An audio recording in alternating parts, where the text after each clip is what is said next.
18,000 টাকার একটা মোবাইলের কাছে হেরে গেলাম মুসলমানের ছেলে।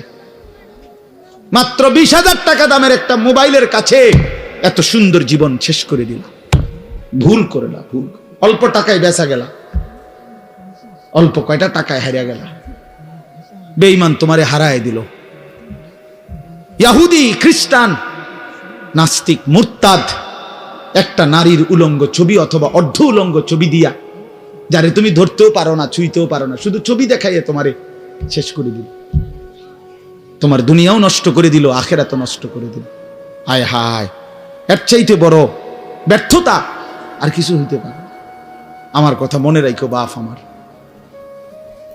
প্রিয় বন্ধু আমার, সন্তানরা আমার, ছেলেরা আমার, ভাই আমার, যুবক, আমি যদি আর কোনোদিন বলতে নাও পারি, এই একবারই বলবো,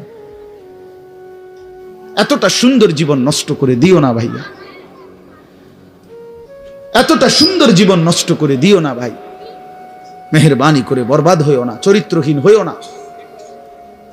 কোরআনুল কারীমের মধ্যে আছে, আল্লাহ তাআলা বলেন, নারীর সাথে অবৈধ সম্পর্ক স্থাপনকারী, ব্যভিচারী, এই জিনাখোর, আল্লাহর কসম আল্লাহ বলছে, ইউদাআফ লাহুল আযাবু ইয়াউমাল কিয়ামা। ব্যভিচারী, জেনাকারী, ব্যভিচারী। মনে রাখবা ছেলেরা, নারীর সাথে কেউ যদি কথা বলে, সেও চোখের জেনা করে। নারীকে যদি কেউ হাত দিয়ে ধরে, স্পর্শ করে, সে হাতের জেনা। কথা বললে জবানের জেনা, কানে শুনলে তার কথা ভিন নারীর আওয়াজ অথবা তার ভালোবাসার বিশ্রী কথাবার্তা, অবৈধ কথা, তো এটা কানের জেনা। তার সাথে পায়ে হেঁটে এগিয়ে গেলে পায়ের জেনা। অন্তর দিয়ে কল্পনা করলে নারীকে নিয়ে, অন্তরের জেনা।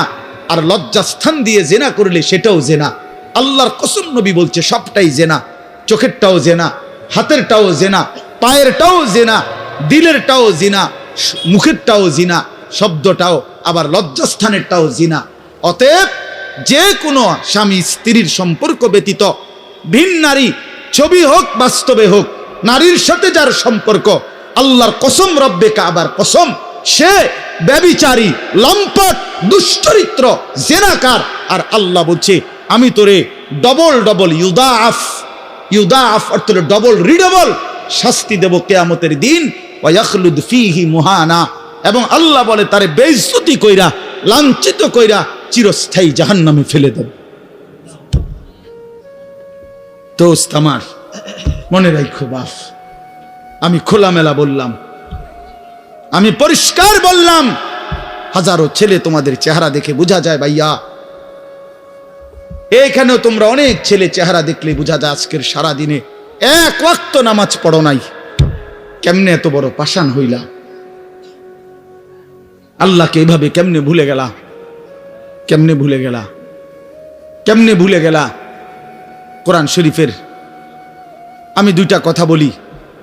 একটা কোরআন শরীফের আয়াত আছে, আমার বাপ আপনাদেরকেও শুনাই, আপনারা আপনাদের ছেলেদেরকে বইলেন।